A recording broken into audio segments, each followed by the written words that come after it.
The sound appearing over Germany in 1943 was one that chilled soldiers to the bone. They compared it to the angry buzzing of an enraged insect. But it wasn't a beetle, it was a steel giant carrying tens of tons of bombs.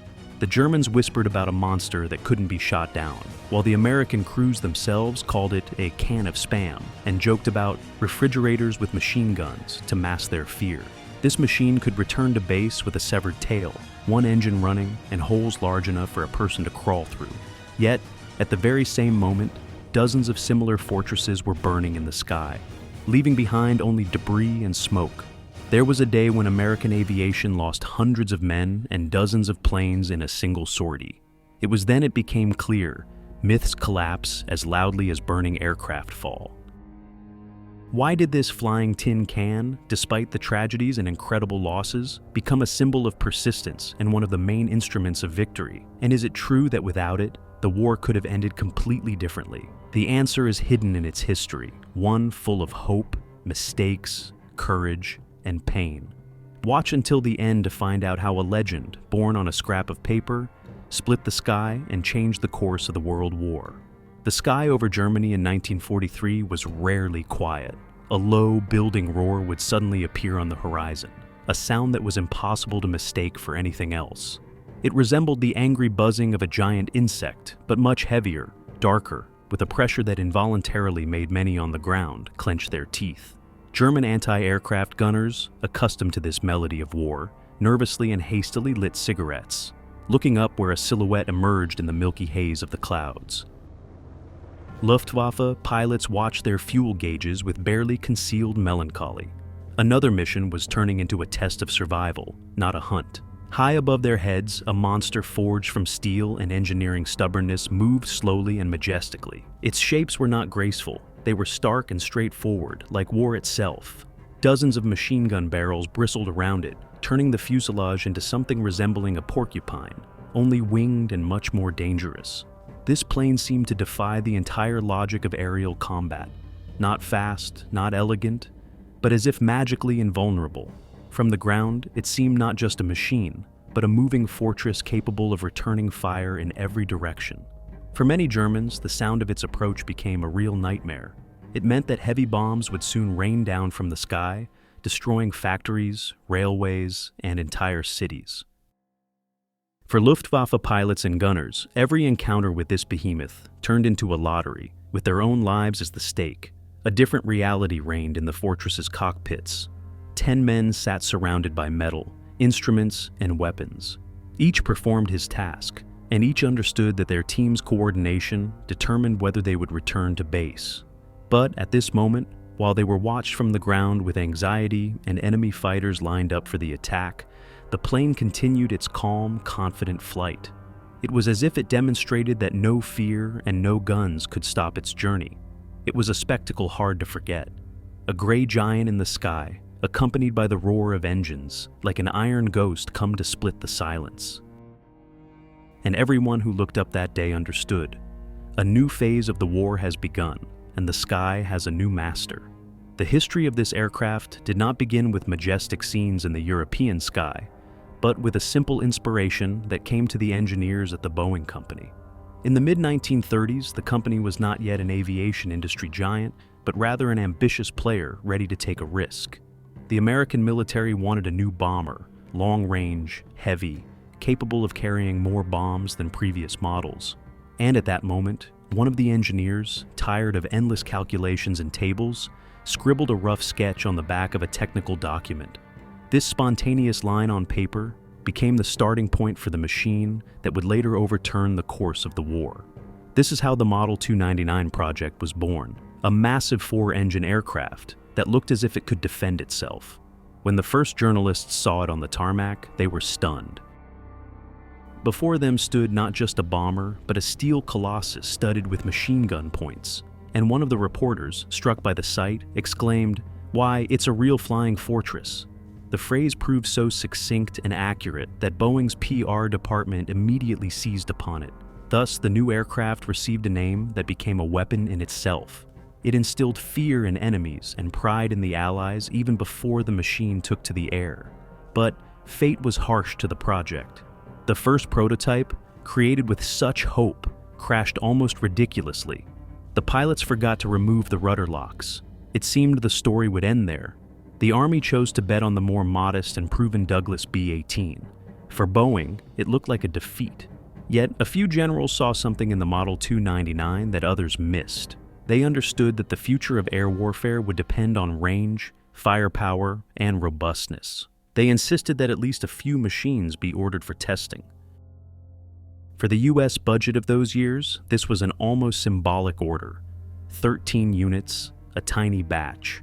But these 13 aircraft became the first step toward creating a legend that would soon change the face of war in the sky. The new giant's first flight was met with enthusiasm. The Model 299 looked impressive. Powerful engines, curved wing lines, and a plethora of firing points. All this created the impression of an impregnable machine of the future. But the triumph was short-lived. During a demonstration flight, a tragedy occurred that was almost a death sentence for the project. The pilots, rushing to show off the plane's capabilities, forgot a basic procedure, removing the control surface locks. The plane gained speed, lifted off, but almost immediately lost control. Before the eyes of military observers and the press, the giant crashed to the ground, leaving a fiery trail. This disaster shook everyone who had pinned their hopes on the new project. To the Army, such a mistake looked not just like a failure, but a symbol of unreliability. As a result, the choice fell on the more modest Douglas B-18, a much simpler and cheaper machine. For Boeing, it was a blow. The company had invested all its efforts, hoping to break ahead. And now, it seemed the Flying Fortress's fate was sealed before its true birth. But not everyone was ready to write off the project. Among the generals were those who saw further than their colleagues. They understood that the Douglas B-18 was only suitable for current tasks, but the coming war demanded an entirely different scale. They insisted that Boeing be given a chance to continue the work, albeit limitedly. Only 13 aircraft were ordered for testing, a tiny number by military procurement standards, almost a gesture of goodwill. But these 13 planes became the beginning of a journey, proving that even tragedy could not stop an idea whose time was only approaching. Soon the Flying Fortress began to acquire legends, which were passed by word of mouth faster than official reports arrived. Its main quality was considered to be survivability. Veterans told stories of machines that returned to base with one engine running, with a perforated fuselage and a tail hanging literally by bolts. A hand could be passed through holes in the skin, but the plane continued to stay airborne. To many enemies, it seemed like a flying cockroach. No matter how many times you hit it, it still returned home. No less important was its firepower. 13. Browning M2 machine guns turned the crew into a community of gunners capable of shelling the enemy from any side. To try to attack such a plane head-on meant suicide. To approach from the side was to risk a hail of lead. German pilots joked with grim irony, if you see a B-17 gunner, he's already aiming at you. The altitude of flight made the fortress both strong and vulnerable. At 9 kilometers, anti-aircraft guns were less accurate, and fighters had a harder time reaching the target. But for the crew, this turned into torture. Outside reigned a bitter cold of 50 degrees Celsius and below. In the non-pressurized cabin, the gunners risked frostbite, and oxygen masks became a matter of survival. This was work at the limit of human capacity, where the atmosphere itself became an enemy no less than enemy guns. Yet, the most mysterious element remained the Norden bomb sight. This complex optical system promised accuracy comparable to dropping a bomb into a beer barrel from a height of several kilometers. It was guarded as a state secret. The bomb site was transported in special containers, escorted by guards, and installed only before takeoff. It was believed that Norden could change the very philosophy of bombing, but reality was harsher. Bombs dropped from high altitudes often missed the target. Instead of factories, they hit fields. Instead of military objects, civilian neighborhoods. For the crews, this was painful. The risk and effort could turn out to be for nothing. The myth of the fortress's invulnerability was born precisely here, in the collision of legends and harsh truth. To enemies, it looked like a monster capable of breaking through any defense. For those flying inside, it was hard labor, cold, danger, and a constant test of endurance. And in this contrast lay its magic in the image of a steel hero, created by people who themselves stepped into the unknown every time. Rumors and stories about the Flying Fortress multiplied with every sortie. To the enemy, it seemed an invincible machine. To its own side, a true symbol of hope, albeit with a good dose of irony. Crews nicknamed it variously. Some called it a flying cockroach for its surprising ability to return even after monstrous damage. Others spoke of a steel porcupine, bristling with machine gun barrels in all directions. These images were born not in factories, but in the cold cockpits and cramped gun turrets, where humor became the only way to cope with the tension.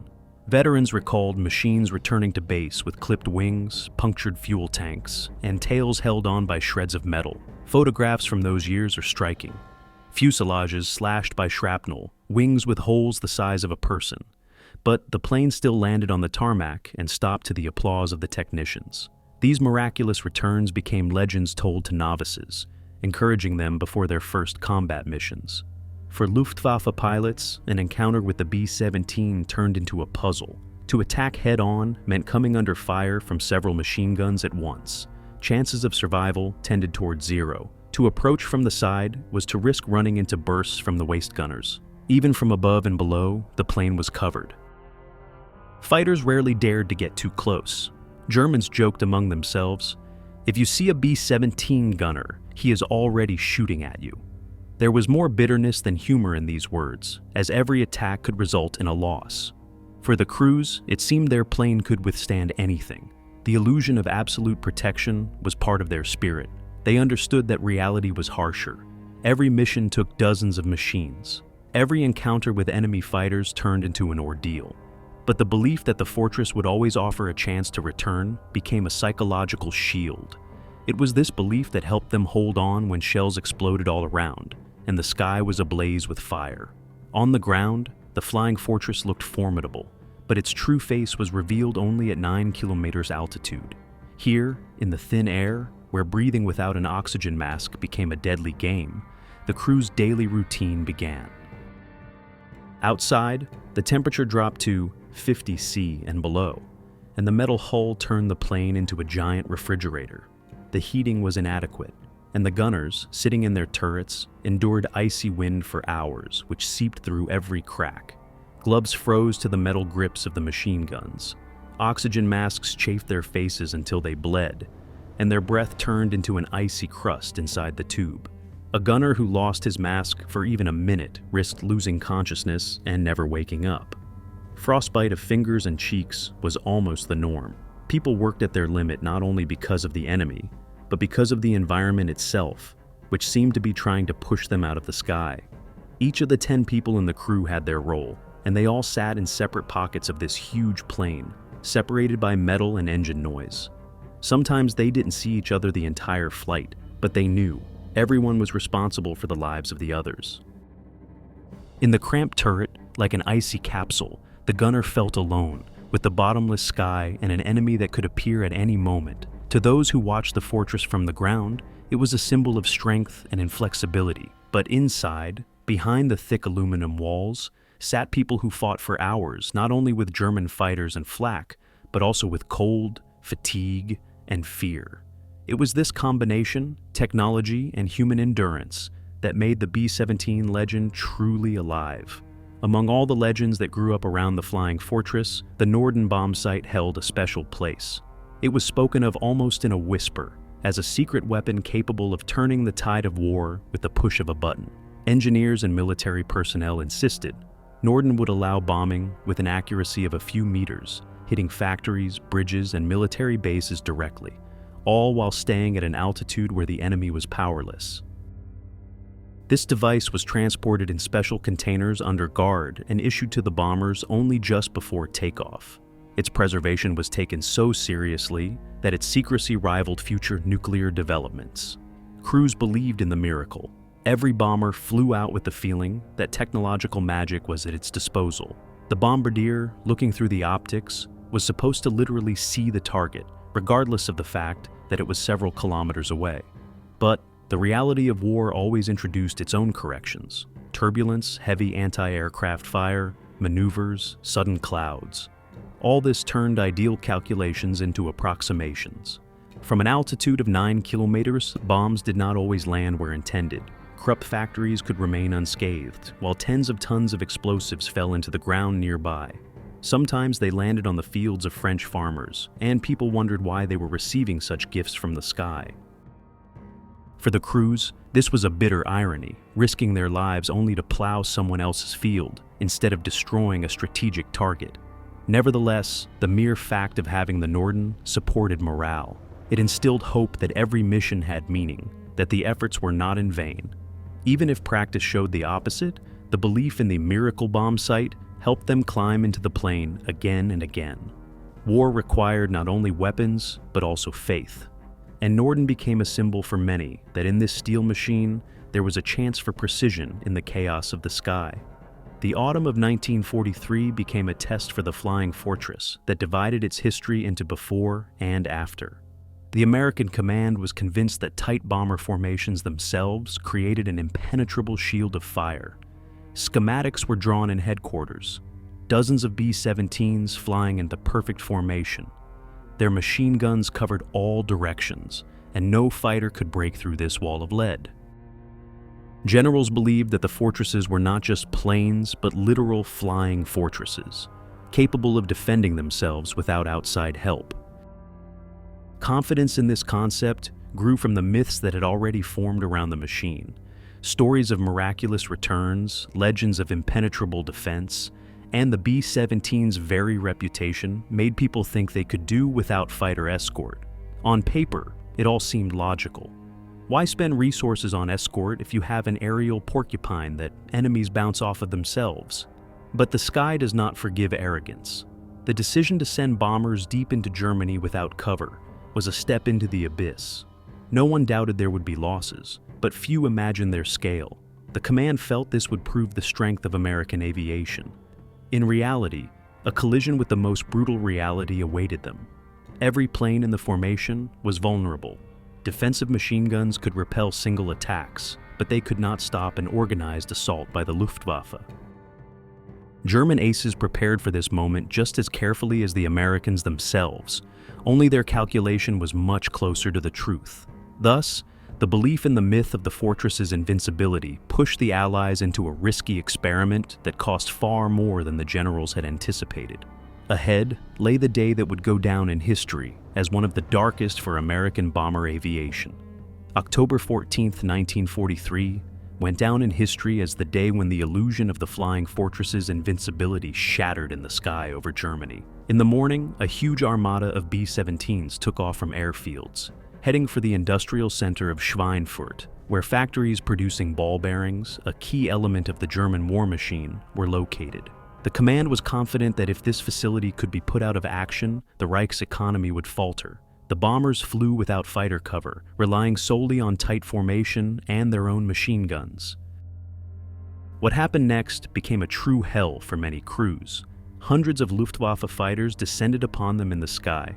Focke-Wulf FW-190s and Messerschmitt Bf-109s attacked cohesively from a distance, using tactics against which the B-17 formation proved powerless. The Germans fired cannons from long range, staying outside the range of the machine guns, and then finished off the riddled aircraft at close range. That day, 40-year-old pilots and 18-year-old gunners truly understood for the first time what it meant to fly into battle without cover. Huge silver planes, which only recently seemed symbols of power, caught fire in the air, turning into falling torches. Some disintegrated right before their eyes. Others lost control and disappeared into clouds of smoke. Of the more than 200 machines sent on the mission, 60 did not return at all. Another 17 were so damaged that they had to be scrapped immediately after landing. Hundreds of people were captured or never returned home. For those who miraculously survived, this date became a symbol of horror and helplessness. Black Thursday showed the world what many suspected but were afraid to admit. No bomber, however strong it may be, can single-handedly cope with an enemy sky. The myth of the B-17's invulnerability collapsed along with dozens of aircraft, leaving behind only ashes and the bitter realization of the price of self-confidence. Black Thursday was a shock not only for those who lost comrades in the fiery sky over Schweinfurt, but also for the American command itself. The illusion that the fortresses were capable of breaking through the Reich's defenses on their own completely dissipated. The tragedy exposed a simple truth. Even the most resilient and armed bomber remains vulnerable without fighter protection. This disaster forced a re-evaluation of the entire approach to air warfare. Where generals had previously debated whether to even spend resources on long-range escort, the question was now answered itself. The Americans realized that the only way to maintain the effectiveness of bombing raids was to ensure escort from takeoff to the target itself. A new fighter, which was just preparing for its finest hour, the P-51 Mustang, came to the fore. Until this moment, Allied fighters could only partially cover the fortresses. They escorted the columns to the borders of Germany, but were then forced to return due to limited range. It was in this interval, when the sky was clear, that the Luftwaffe delivered its crushing blows. The Mustang with drop tanks broke this pattern. It could fly to Berlin and back, staying with the bombers all the way. With the appearance of the Mustang, the game changed. German aces, who had recently been confident in their tactics, faced a new reality. Now, attacking the B-17 formation, they risked being hit by fast and maneuverable fighters themselves. The balance in the air began to shift rapidly. The Luftwaffe increasingly had to defend rather than attack. Thus, the terrible price of Black Thursday was not in vain. From blood and fire, a strategy was born that finally broke German air superiority. The Flying Fortress no longer flew alone. Guards flew alongside it, turning the aerial campaigns not into a mad risk, but into a systematic pressure that slowly but surely caused the Reich to crack at the seams. To those who watched the B-17 from the ground, it looked formidable and imposing. But to those who spent 8 to 9 hours inside it non-stop, it was not a symbol of power, but rather a huge metal can, frozen to the bone. The crews quickly developed a unique language and humor that helped them survive in these inhuman conditions. They affectionately called the plane a can of spam, hinting that a dozen people were sitting inside a canned steel shell that could be pierced by bullets and shrapnel at any moment. Others joked that it was an aerial lawnmower. When the engines roared and the propellers spun, it seemed as if the plane wasn't flying, but struggling through the sky, cutting down everything in its path. The gunners in the turrets had it especially tough. Their workplaces resembled cramped refrigerators with machine guns. To sit for hours in an icy metal ball where every breath seared the lungs and fingers were so numb that the grips had to be held almost automatically, this could only be endured with a good dose of irony. They joked that the only advantage of these turrets was that you would be the first to see the enemy, but also the first to freeze. One pilot compared flying the B-17 to driving a truck on a bumpy road. Only this truck was flying at 300 km/h, being shot at from all sides, while people in the back were screaming that a wheel was about to fall off. They found salvation in this absurd picture. Laughter helped relieve the tension that would otherwise crush anyone. Black humor, ironic nicknames, and constant jokes about their own aircraft became part of the psychology of survival. They did not make the flights any less dangerous, but they transformed them into something manageable.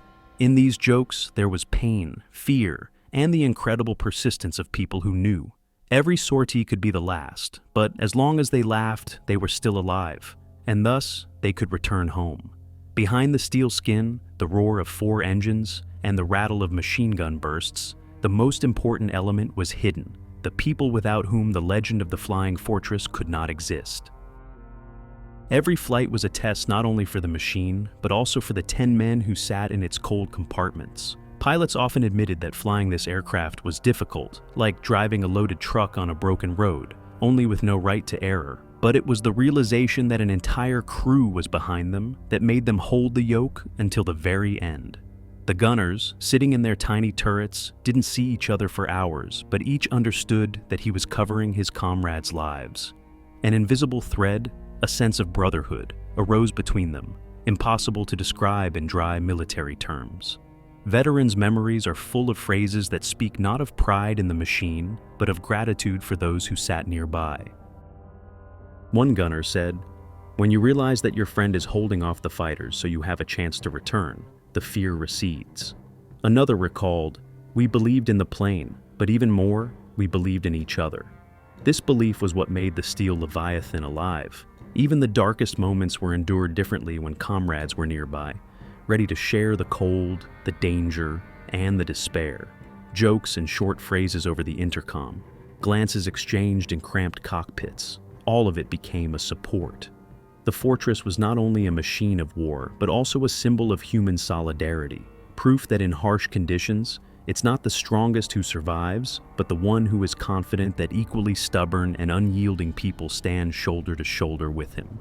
In the World War, the Flying Fortress was not a lonely star. Other giants also fought in the sky, each with its own character and path.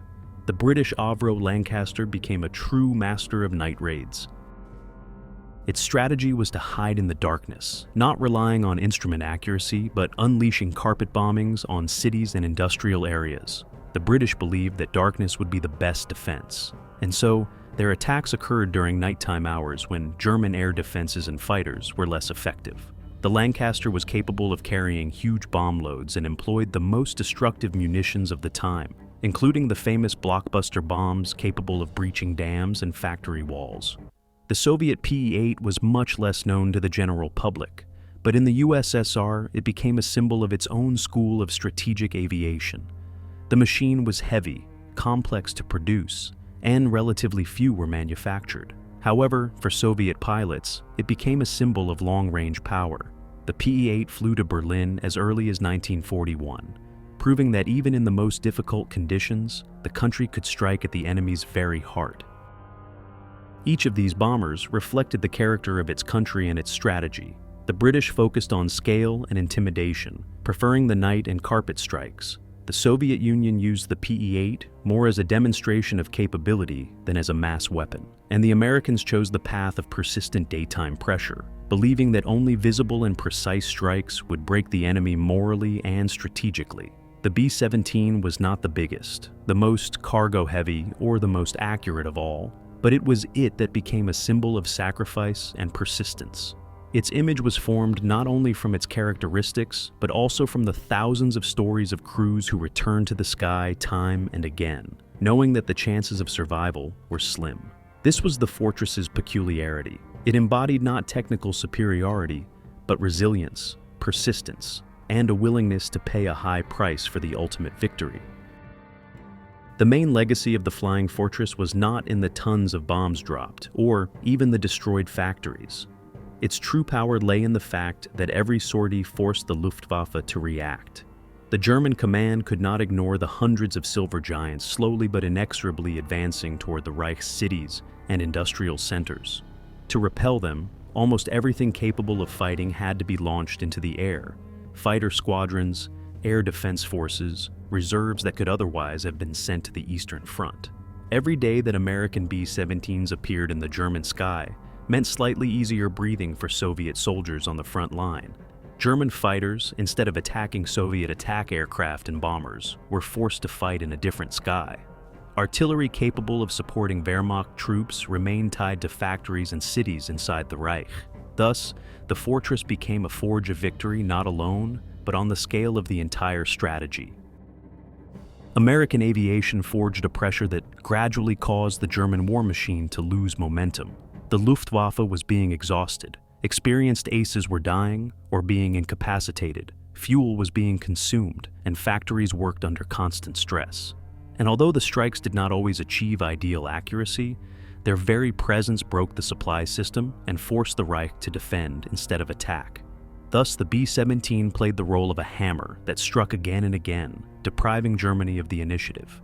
Its contribution was not only in destroyed objects, but also in changing the balance of power in the war. It became the tool that forced the enemy to fight on two fronts in the air, tearing apart resources and forces. That is why the Flying Fortress is rightly called not just a weapon, but a true forge of victory. When the smoke cleared and Europe moved towards the end of the war, the silhouette of the B-17 remained in the memory of many.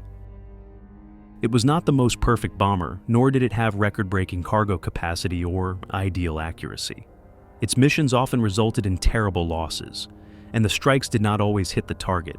But this was precisely its legend. It became a symbol not of technical superiority, but of human resilience and persistence. Every sortie was a challenge to fate, and thousands of crews boarded the frozen cockpits again and again, knowing that the journey back was not guaranteed. The Flying Fortress split the sky over Germany, turning it into a battlefield where the enemy lost strength and initiative. It forced the Luftwaffe to fight to the point of exhaustion and showed the whole world that victory is born not only from one powerful strike, but also from endless persistence, from the readiness to pay the price again and again. Today, its image remains part of the collective memory. For some, the B-17 is the machine that broke the Reich's defenses. For others, it is a symbol of tragedy and heavy sacrifices. Yet one thing is clear. The fortress changed the very logic of air warfare, proving that the skies could become the decisive front. And now, the question remains open. Does the B-17 truly deserve the title of the main bomber of the Second World War? Or should this right be given to the British Lancaster, the Soviet P-8, or perhaps the entire strategy of night and day raids in general? Everyone has their own answer, but the debates about this continue to this day, as it is not just about a machine, but a legend that forever split the sky,